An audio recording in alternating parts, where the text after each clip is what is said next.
मसाजोगचे सरपंच संतोष देशमुख यांच्या हत्येला 25 दिवस उलटलेले आहेत आणि 2 मुख्य आरोपींना अटक करण्यामध्ये यश आलंय।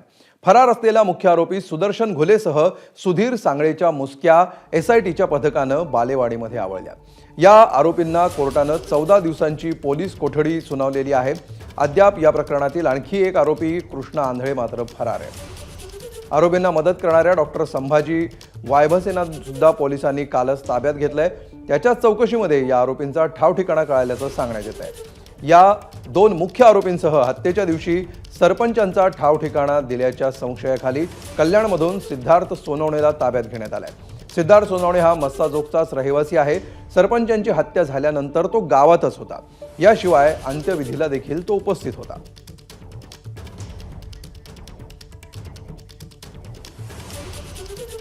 आरोपींना 18 तारखेपर्यंतचा PCR दिलेला आहे आणि त्यांना आरोपींकडून फरार आरोपीबद्दलची काही माहिती घ्यायची। त्यानंतर यामध्ये जे काही पुरावे आढळून आलेले आहेत त्याच्याबद्दल जे बाकीचे आरोपी आहेत तर त्यांना एकमेकांच्या समोर बसवून त्यांना एकमेकांना प्रश्न विचारून त्यांचं क्रॉस एक्झामिनेशन करायचे। त्यांना एबीपी माझा, उघडा डोळे बघा नीट।